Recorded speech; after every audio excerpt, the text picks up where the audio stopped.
어저께 말씀에 이어서 예수님께서 계속해서 침례 요한의 제자들이 예수님에게 와서 질문을 던진 우리 스승이 그러는데 오실 그이가 당신이 옵니까? 아니면 우리가 다른 일을 기다려야 됩니까? 라는 질문, 그런 질문을 함으로 인해서 시작된 예수님의 그 설명이 오늘도 이어지고 있죠.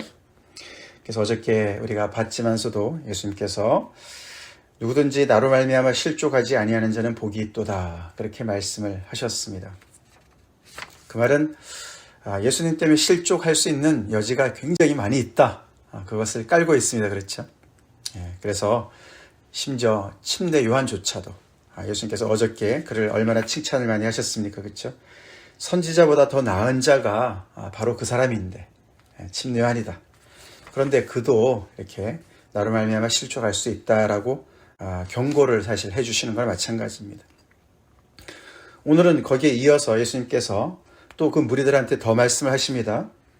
여자가 낳은 자 중에 침례 요한보다 큰 이가 일어남이 없다. 굉장한 칭찬이에요. 그렇죠? 어저께는 선지자들 중에서 으뜸이라면 오늘은 사람들 중에서 으뜸이다, 이렇게 말씀을 하십니다. 그 이유가 뭘까? 우리가 어저께도 봤지만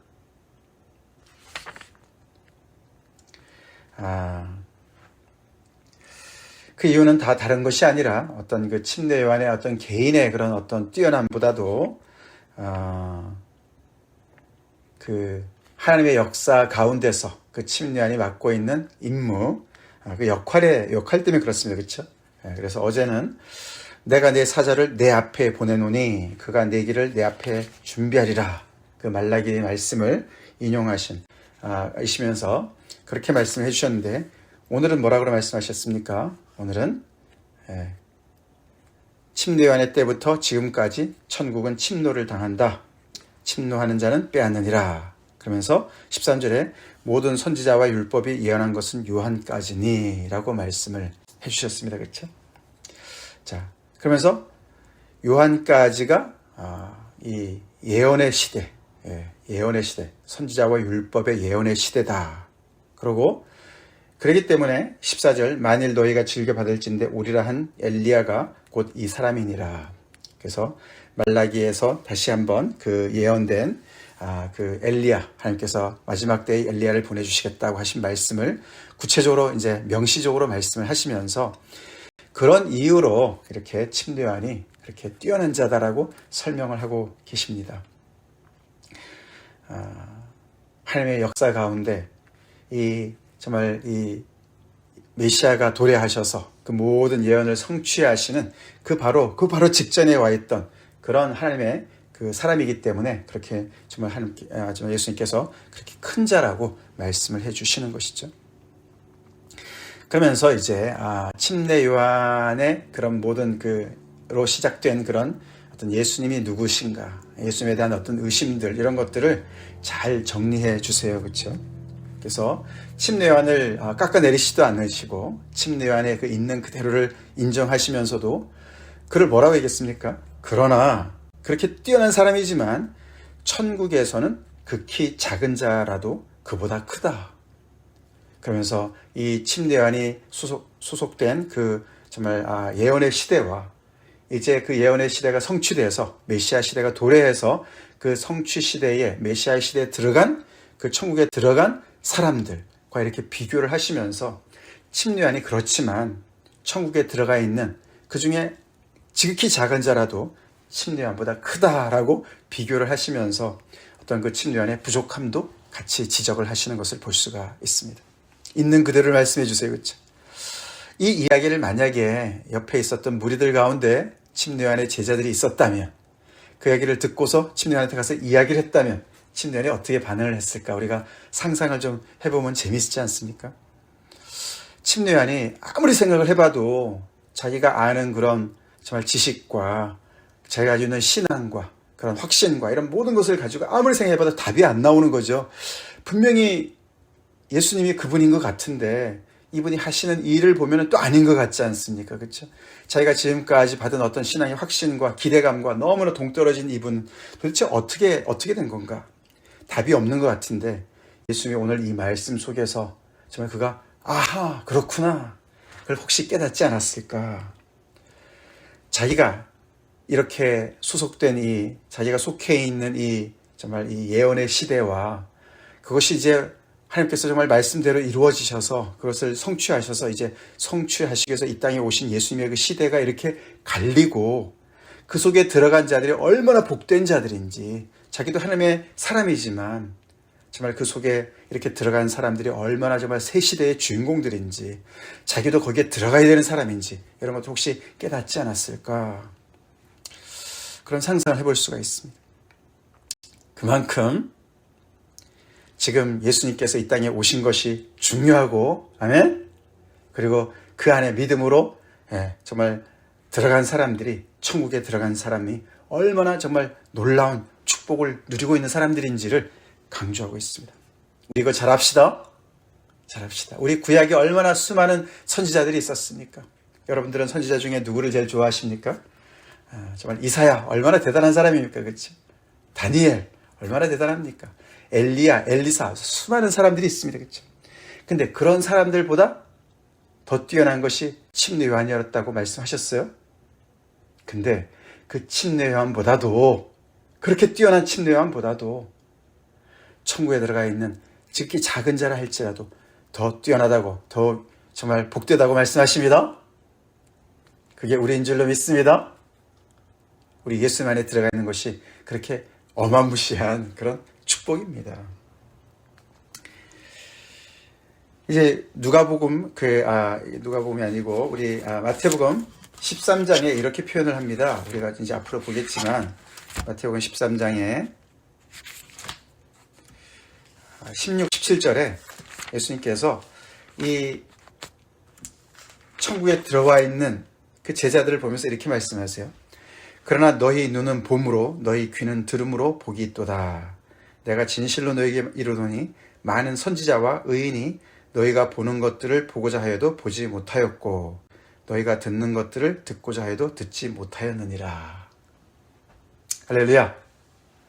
그래서 우리가 이렇게 하나님의 말씀을 듣고 하나님의 역사를 보고 그렇게 하는 것이 얼마나 복된지, 그 많은 선지자들과 의인들이 그렇게 보고자 했던, 그렇게 정말 아브라함도 정말 그 약속한 것을 받지 못하고 그저 계속 바라보고만 있었던 그 모든 것들을 메시아 시대에서 성취되는 것을 이 당시에 있는 사람들이 보고 들었다는 것이죠. 그것이 얼마나 정말 놀라운 복인지, 그들 자신들이 뭐가 뛰어나서가 아니라 예수님 때문에 그런 줄로 믿습니다. 그 시대에 속한 사람들이 그렇게 정말 복된 것을 이야기하고 있는데 그것이 바로 그들이었고 또한 우리인 줄로 믿습니다. 그래서 우리가 내가 복이 있냐 없냐 이거를 자꾸만 우리는 우리 중심으로 생각하기가 쉬운데 그렇게 하지 맙시다. 우리가 예수님에게 속해 있는 자로, 하나님의 나라에 이 성취한 이 하나님의 정말 이 나라가 도래한 곳에 내가 들어간 그 자체로, 그 사실로 우리는 너무나 복된 것을 우리는 늘 알아야 됩니다. 자, 그러면서 이제 12절에 침노 요한의 때부터 지금까지 천국은 침노를 당하나니 침노하는 자는 빼앗느니라. 유명한 구절 아닙니까? 근데 그 유명한 만큼이나 해석이 어렵다 그래요. 여기 침노를 당한다. 이제 이게 수동태로 번역을 했습니다만 이 단어가 수동태일 수도 있고 중간태로 번역을 할 수도 있다 그래요. 침노한다 이렇게 번역을 할 수도 있습니다. 그래서 이거를 어떻게 번역하느냐에 따라서 이 침노를 당한다 아니면 침노한다 이 동사랑 침노라는 단어랑 명사랑 또 빼앗는다 이 단어, 이 세 단어를 어떻게 해석을 하느냐에 따라서 해석이 확 바뀔 수가 있습니다. 먼저 우리가 잘 아는 해석으로는 여기 오늘 매성에도 그렇게 했지만 천국이 이 땅에 침노해 들어왔다는 것이죠. 마치 빛이 어둠을 뚫고서 들어온 것처럼 하늘이 정말 열리고 예수께서 이 땅에 오심으로 말미암아 정말 하나님의 놀라운 역사를 정말 강력하게 지금 진행시키고 있습니다. 그렇죠? 그래서 어저께 우리가 본 대로 5절 말씀, 맹인이 보며 못 걷는 사람이 걸으며 나병 환자가 깨끗함을 받으며 못 듣는 자가 들으며 죽은 자가 살아나며 가난한 자에게 복음이 전파된다. 이렇게 강력하게 능동적으로 천국이 임한 것을 그렇게 표현할 수가 있고, 그래서 그런 것처럼 똑같이 그렇게 강력하게 임한 그 하나님의 나라에 또 똑같이 강력하게 반응함으로, 능동적으로 반응함으로 그 천국에 뛰어나오는 사람들, 그래서 침노하는 자들을 그렇게 좋게 표현하는 것이죠. 능동적으로. 그래서 예를 들어서 우리가 나병 환자, 그렇죠? 나병 환자가 예수님께 나왔습니다, 그렇죠? 나를 불쌍히 여겨달라. 또 로마 백부장, 혈루증 앓던 여인, 또 딸이 죽은 관리, 그렇게 정말 그들의 그 간절한 가난함 때문에 예수님 앞에 뛰어나온 사람들이 있었습니다. 그래서 그 사람들이 그 천국을 차지했다. 그래서 하나님의 역사에 들어갔다. 그렇게 해석을 합니다. 그것은 사실 문맥적으로 좀 맞아요, 그렇죠? 그래서 위에 보면은 천국에서는 극히 작은 자라도 그보다 크다. 이 작은 자들이 어떻게 들어갔는가? 이렇게 간절함으로 들어간 것이죠. 그리고 밑에 16절부터 19절의 그 문단하고도 사실 문맥이 맞습니다. 그렇죠? 이 16절부터 19절의 이야기는 예수님이 갑자기 이제 그 대상을 바꾸십니다. 그렇죠? 지금까지는 무리들이 그러면은 침례 요한이 던진 이 질문, 예수는 과연 누구지? 그래서 예수님에게 집중했습니다. 그렇죠? 시험 때 예수님이 올라와 있는 것 같습니다. 근데 조금 있다가 예수님께서 침례 요한이 누군가? 그래서 침례 요한의 정체에 대해서 얘기를 하셨습니다. 그렇죠? 그래서 그는 선지자보다 더 위대하고 여인이 낳은 자보다 더 위대하다, 크다. 이렇게 해서 침례 요한이 누군가? 그래서 마치 침례 요한이 시험 때 올라온 것 같습니다. 근데 이제 여기 16절부터는 예수님께서 그 시대, 그 세대 사는 사람들, 무리들을 이제는 시험 때에 올려놓으신 거예요. 그러면서 예수님이 이 세대를 무엇에 비유할까? 그러면서 그 당시에 아이들 놀이를 가지고 비유를 하십니다. 아이들이 시장에서 놀 때 이렇게 결혼하는 그런 결혼 놀이도 하고 아니면 장례 놀이도 했다 그래요. 그래서 오늘 그 얘기를 두 가지 하시는 거죠. 근데 아이들이 두 그룹으로 나눠 가지고 놀이를 하는 거예요. 이제 결혼 놀이 할 때 앞에서 이제 막 피리를 불면서 신나게 춤을 추는 아이들이 있고, 그리고 다른 무리는 그 아이들한테 맞춰서 거기에 장단에 맞춰서 막 같이 즐겁게 춤추고 노래하고 뭐 이래야 되는 놀인데, 또 반대로 이제 장례 놀이면은 아이들이 앞에서 막 슬피 곡을 하는 거죠. 그런 무리들이 있고 다른 한 그룹 아이들은 거기에 맞춰서 또 따라서 하고, 이런 놀이를 얘기를 하시면서 그런데 너희들은 아무리 그렇게 해도 무반응이다. 반응하지 않는다. 그래서 침례 요한이 와서 먹지도 않고 마시지도 않고 금식하면서 그렇게 하지만 하나님의 역사를 위해서 회개하라고 천국이 가까웠다 그러고 너희를 준비시켰는데 거기에 너희들은 귀신이 들렸다. 저 사람이 귀신이 들렸다. 귀신이 들렸으니까 저렇게 먹지도 않고 살지. 이렇게 너네가 반응했다. 그리고 인자는 와서, 예수님 말씀하시죠. 인자는 오셔서 와서 먹고 마시며 말하기를, 보라, 먹기를 탐하고 포도주를 즐기는 사람이요 세리와 죄인의 친구로다. 이렇게 판단만 했다. 너네가 거기에 발을 담그지 않고 거기에 적극적으로 반응하지 않고 무반응으로, 마치 여기 장터에서 두 그룹으로 나눠서 노는 아이들이 앞에서 열심히 노래하고 춤추고 아니면 피리를 불면서 막 그냥 애곡을 하는데도 전혀 무반응으로 거기에 앉아있는 아이들처럼 그렇게 너희들이 무반응을 했다라고 그 세대 사람들을 시험대에 올려놓고 말씀하시는 거거든요. 그런 걸 볼 때도 위에 천국은 침노를 당한다, 침노하는 자는 빼앗는다, 그 말이 그렇게 능동적으로 해석하는 것이 문맥적으로 전체적으로 맞는 것 같습니다. 그렇죠? 근데 이제 그런 해석들을 우리가 많이 하는데, 이제 문제는 뭐가 있냐면은 이 침노한다 이 단어랑 침노라는 이 명사랑 빼앗는다는 이 동사가 다 이렇게 긍정적으로 해석되는, 긍정적으로 쓰여진 용례가 별로 없다 그래요. 거의 다 부정적으로 쓰여진답니다. 침노한다는 말이 그저 이렇게 침투한다, 이제 그러니까 공격해 들어간다 그런 뜻 아닙니까, 그렇죠? 그리고 빼앗는다는 것도 이렇게 탈취한다 이런 뜻이 많이 있는 것이, 부정적인 뜻이 많이 있는 단어인데 그것을 이렇게 능동적으로 해석해서는 안 된다라고 얘기를 한다는 것이죠. 만약에 이제 그렇게 부정적으로 해석을 한다면은 그것은 천국이 계속 이렇게 박해를 받는다. 그래서 천국 안에 들어간 자들을 계속해서 이렇게 이 세상의 모든 그런 악한 세력들이 그들을 계속 박해해서 결국은 침례 요한도 죽였고 또 예수님도 죽일 거고 예수님의 제자들도 박해할 것이다. 이렇게 얘기를 하는 것 것으로 해석할 수도 있다는 겁니다. 그렇지만 그런 걸 이제 어느 정도 아시고 그런 전체적인 문맥을 우리가 잡아나갈 때 정말 우리가 이 반응하는 게 굉장히 중요하다는 것이죠. 자, 그래서 맨 끝에 예수님께서 지혜는 그 행한 일로 인하여 옳다함을 얻느니라 라고 이제 오늘 이야기를 마무리를 하십니다. 그러시면서 이제 그 침례요한에 대한 이야기를 이제 마무리를 하십니다. 자, 중요한 것은 천국이 임했고 천국에 우리가 어떻게 반응하느냐, 그것이 중요한 줄로 믿습니다.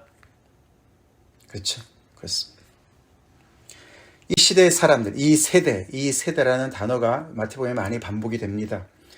그 이 세대라는 단어, this generation이라는 단어는 우리가 시편이나 이런 데도 보면은 광야 세대를 많이 얘기합니다.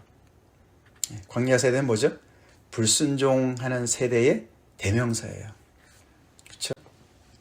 불순종하는 사람들의 대명사입니다. 예수님께서 갈릴리 사역을 열심히 지금까지 해오셨고 제자들을 파송하시면서까지 그 일을 하셨어요. 그런데도 많은 사람들이 주님 앞에 나오기도 했지만 많은 사람들이 무관심한 상황에 빠져 있는 것입니다. 그리고 어떻게 해요? 판단만 해요. 그렇죠? 판단만 합니다. 그래서 침례요한은 너무 그냥 심각해서 너무너무 그냥 금식하고 말이죠. 막 그냥 너무너무 심각하니까 내 마음에 안 들어. 그렇게 얘기하고. 예수님 오셔서 그냥 먹고 마시고 세리와 친구들, 죄인들과 친구를 하니까 또 왜 이렇게 정말 경건치 못한 거야? 뭐 이렇게 또 판단을 하고. 결국은 뭡니까? 하나님의 역사 앞에 지혜는 그 행한 일로, 그게 그 말이거든요. 하나님의 역사 앞에 하나님께서 침례요한을 보내실 때는 필요해서 보내신 줄로 믿습니다. 또 하나님께서 예수님을 보내실 때는 예수님이 필요해서 보내신 건데 거기에 맞춰서, 다시 말해서 하나님의 장단에 내가 맞춰야 되는데 내 기분에다가 하나님께서 나에게 내 장단에 맞추라고 얘기를 한 무리라는 것이죠. 그것이 이 세대의 특징입니다. 그렇게 우리가 볼 때 나는 어떻게 신앙생활을 하고 있나 우리가 돌아봐야 됩니다. 그렇죠? 내가 하나님의 역사의 진도에 내가 맞춰가는가? 하나님의 말씀에 내가 맞춰가는가? 내 감정과 의지와 기분을 하나님의 말씀에 내가 맞추는가? 아니면은 내 기분에 항상 하나님 나에게 맞춰주세요. 그래서 내 기분 따라서 말씀도 내가 취사 선택하고 내가 듣고 싶은 소리만 듣고 그렇게 내가 신앙생활을 하는가? 내 중심적인가? 우리가 신앙생활 할 때 그럴 수가 있어요. 그렇죠? 그럴 수 있지만 그것이 주된 우리의 신앙생활의 태도라면은 우리는 이 세대의 사람들의 그런 모습에 점점 더 빠져들어갈 수가 있습니다. 그렇기 때문에 우리가 이렇게 우리의 신앙, 이 예수 믿는 이 기독교 그렇게 요구도 먹는 거 아닙니까? 네, 우리가 복음조차도 하나님조차도 내가 주물떡거리는 그렇게 우리가 잘못 이해를 하는 그런 잘못된 신앙, 그것이 그 당시에 사람들의 모습이었다는 거예요. 지금은 사실 이 말씀 속에서 침례 요한도 어떻게 보면 지금 결단해야 되는 상황이에요. 그렇죠? 침례 요한도 이제는 하나님의 역사가 이렇게 진행되고 있고, 근데 너는 언제까지 너의 그런 확신만 붙잡고 너의 기대감만 붙잡고 계속해서 너의 장단에 메시아가 맞춰야 된다고 너가 하고 있는 거 아니냐라고 어떻게 보면 책망으로 들을 수도 있는 것입니다. 그래서 이 지혜는 그 행한 일로 인하여 옳다함을 얻느니라, 이 지혜는 앞에 인자랑도 연결할 수도 있고 하나님의 모든 이런 하나님의 행하시는 역사, 구속사, 구속의 어떤 그런 그 경륜, 이런 것으로도 이해할 수가 있습니다. 하나님이 항상 오르십니다. 아멘. 하나님이 항상 오르십니다. 그래서 하나님께서 이끄시는 대로 말씀 따라 우리가 거기에 집중해서 거기에 나 자신을 맞추는 것이 순종이고 신앙생활인 줄 믿습니다. 그렇기 때문에 우리 하나님의 말씀을 꾸준히 묵상해야 돼요. 믿습니까? 꾸준히 묵상해야 돼요. 하나님의 말씀을 이렇게 우리가 매일 성경을 따라서 묵상하는 것 참 그런 장점이 있는 것 같습니다. 그렇죠? 그런 장점이 있어요.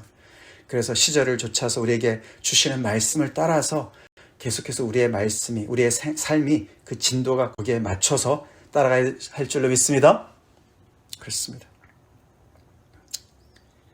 그리고 또 하나 우리가 오늘 말씀을 통해서 꼭 잊지 말아야 될 것은 우리는 굉장히 복된 사람들이에요. 이렇게 하나님의 말씀이 들리고 깨달음이 오고 하나님의 역사가 보이고 그 자체가 엄청난 복이라는 것이죠. 그것이 내 노력으로 된 것이 아닙니다. 하나님께서 들려주시니까 들리는 것입니다. 하나님께서 보여주시니까 보이는 것입니다. 하나님께서 선물로 천국을 우리에게 주셨기 때문에 우리가 그 안에 들어간 것입니다. 물론 우리도 침노하는 것, 어떤 거죠. 하나님 앞에 간절히 나아가는 것도 우리에게 필요한 것이죠. 그렇죠? 우리가 이렇게 계속해서 구경꾼으로 있었다면 그게 어떻게 가능하겠습니까? 우리가 하나님 앞에 나아간 것도 있지만 그것은 우리의 자랑이 아니죠. 그렇죠? 우리가 내세울 것이 아니죠. 우리의 공로가 아니죠. 마틴 로이드 존스 목사님이 유명한 그 목사님이시죠. 그분이 이 천국은 침노를 당하나니 침노하는 자는 빼앗는다라는 이 말씀을 비유를 어떻게 두셨냐면 불난 집에서 탈출하는 것으로 비유를 했어요. 불난 집에서 탈출하는 거. 불이 났어요 집에. 그럼 빨리 비상구로 탈출해야 되죠, 그렇죠? 그때 그 사람이 그냥 어슬렁 걸어가겠습니까? 옆에 자녀들이 자고 있는데 야 너네 일어나 그러고 그냥 걸어가겠습니까? 아니라는 것이죠, 그렇죠? 사력을 다해서 정말 그 가족을 살리기 위해서 그냥 정말 초인적인 그런 힘을 발휘하면서 거기를 뚫고서 나가지 않습니까? 그렇죠? 그것이 침노하는 자의 모습이다라고 표현을 했어요. 정말 적절한 표현입니다. 그렇죠? 적절한 표현이에요. 그 이야기를 누가복음 16장에 이렇게 표현합니다. 율법과 선지자는 요한의 때까지요. 그 후부터는 하나님의 나라의 복음이 전파되어 사람마다 그리로 침입하느니라. 사실 이것을 능동적으로 해석하는 것이 더 맞는 것 같아요. 아까 문맥적으로도 그렇고 누가복음에서는 이것을 이렇게 능동적으로 또 표현을 했거든요. 사람마다 그리로 침입한다. 하나님의 나라의 복음이 전파되어서 사람마다 그리로 침입한다. 천국에 침노하는 자가 침노하는 자의 것이다. 그렇게 해석을 하는 게 맞는 것 같다는 것이죠. 그렇지 않습니까? 우리가 그렇죠? 우리가 예수님의 이 말씀을 통해서 정말 그 침례 요한의 그런 이야기가 지금 당장 임하진 않지만 언젠간 하나님의 심판이 임하죠? 그렇지 않습니까? 하나님의 나라가 언제나 우리 옆에 우리가 은혜를 받을 만한 때가 있습니다. 그렇죠? 항상 열려있는 것이 아닙니다. 기회가 항상 있는 것이 아니죠. 우리가 말씀을 전파하는 것도 기회가 항상 있는 것이 아닙니다. 주변의 사람들을 섬기고 그들의 구원을 위해서 기도하는 것도 항상 열리는 것이 아닌 것이죠. 침노하는 자의 것이다. 구하고 찾고 두드리는 자에게 주신다. 그런 말씀도 다 연결되어질 수가 있습니다. 그래서 우리 좀 더 하나님의 역사에 좀 더 침노하는 자세로 적극적으로 마치 정말 이 불난 집에서 뛰쳐나가는 것처럼 그런 초인적인 힘을 발휘하면서 그렇게 하나님 앞에 달려나가는 것처럼 그렇게 우리가 하나님을 위해서 열심히 반응하는 우리가 됩시다. 같이 기도하시겠습니다. 하나님 감사합니다. 오늘도 생명의 말씀으로 우리에게 깨우침을 주신 하나님 감사합니다. 무엇보다도 선지자보다도 더 큰 여인의 낳은 자 중에도 더 큰 그런 침노함보다도 우리가 더 크다고 하시니 천국 안에 있는 가장 작은 자인 우리가 그보다도 더 크다고 하시니 이런 복을 우리가 어떻게 정말 받았는지 누리게 되었는지 정말 예수 안에 있는 것이 이렇게 복된 것을 오늘 하루 종일 우리가 묵상하며 살기를 원합니다. 예수 그리스도의 이 땅에 오셔서 메시아의 시대를 여시고 하나님의 나라를 이 땅에 오게 하신 그 안에 들어가 사는 것 자체가 이렇게 엄청난 복인 것을 우리가 한순간도 잊지 않게 도와주시고 우리 주변의 환경과 우리 자신의 그 기분에 맞춰서 왔다 갔다 아버지 우리가 살지 않게 도와주시옵소서. 더 나아가서 아버지 이 성경의 이 세대들 본받지 않게 도와주시옵소서. 항상 자기의 장단에 하나님을 맞추려고 하는 어리석은 저희가 되지 않게 도와주시고, 하나님의 말씀을 따라서, 진도를 따라서 늘 순종하며 적극적으로 달려가는 그런 신앙생활을 할 수 있도록 좀 도와주시옵소서. 하나님의 나라를 위해서, 먼저 그의 나라와 그의 의를 위해서 열심히 달려가는 우리 한 사람 한 사람 교회가 되게 하여 주셨기를 간절히 바라고 나오며 예수님 이름 받들어 기도 올려옵나이다. 아멘.